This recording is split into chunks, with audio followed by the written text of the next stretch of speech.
Hey, what's up? This is King Vox, and today we're going to be talking about accumulation of currency and Guild Wars 2. So, a lot of people ask me, and a lot of people that actually play Guild Wars 2, I even have friends, whatever, that wonder how I farmed up money for legendaries, how did I farm up money for, to max out crafting. Most of my crafts were maxed way before it cost like 100 and 150 gold to max these things nowadays, almost 200 gold for some of them, and over 1,000 gold just for ascended sets and stuff like that nowadays. Back in the day, things weren't that expensive, but most of the time I got gold just from playing the game. And I know that sounds crazy or whatever, but in Guild Wars, things accumulate. Everything you do in this game gives you loot. From loot bags, heavy loot bags, short loot bags, even SPVP, that doesn't really need gold for just about anything, gives you 30 silver just from winning a match. And a match can be anywhere from 7 to 10 minutes. You know what I mean? So if you're either getting wrecked really fast, you get 15 for losing, so you still get loot and gold, everything you do in this game, it all accumulates. So right now in the background, as you can see, I am in Dragonstand. I am running a train, and usually trains are, there's trains in every expansion. Silver Waste was a train that you can do that still makes good money.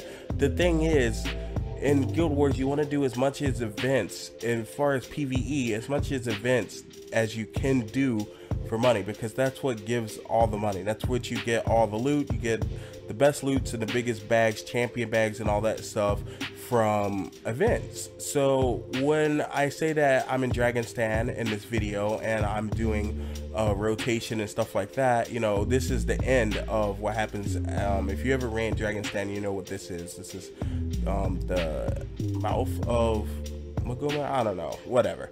Anyway, it's one of Dragonstand's rotation, and this is at the end. You get so much loot from this. You get so much loot that my bags are consistently full, and there's so many different ways you can do this. So I do World v World. I do a little bit of everything. There's a lot of people in here that purely stick to one thing. Like, some people only do structured PvP, some people only do world versus world, some people only do PvE content, and some people only do PvE dungeons, and some people only raid nowadays. So but you have a player like me that does a little bit of everything, and I loot every single thing. That is the key. Loot everything. This game has such a great way to store, junk, to store everything that you get. And you can right click and sell to the marketplace everything, anywhere, any moment. So when my bag gets filled, when I'm out in one of these massive trains for like an hour and a half, to 2 hours, I never have to really worry about my bags being in such a situation here, because I can just instantly sell things to the marketplace, in this game with no hassle, instantly. You know what I mean? Another thing is, when you're actually selling things, you don't want to sell instant, because you sell at the lowest price. People will buy them at the listed price, so make sure you guys don't cheat yourself and sell things instantly. When I said I can click and sell things instantly, it means that it instantly leaves my inventory and goes into the marketplace storage, so it's no longer taking up space in my bags.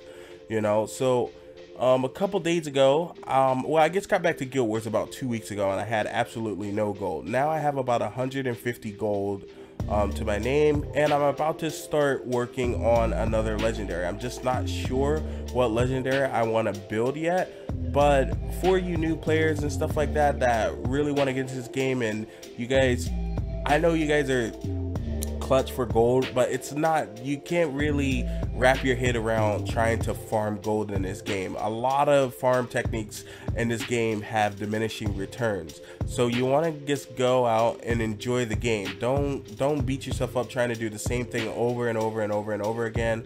And for the people that actually want to do stuff the same thing over and over again, Fractal 40s remains to this day one of the highest grossing gold per hour there is. Fractal is just a crap load of gold. Enjoy that. That's how I made a lot of my money, and I've gotten lucky off of drops in Fractal that sell for damn near 900 gold. opening those fractal boxes. It's really nice. It's really nice. But all my stuff accumulates. So you see my bag right now, I just opened it and I have all that stuff, right?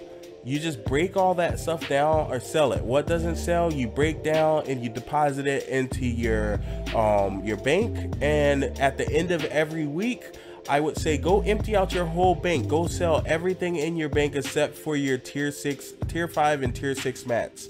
And if you're going for certain legendaries, sometimes you need your tier 4 stuff for backs and stuff like that. But I sell everything except for tier 6 mats.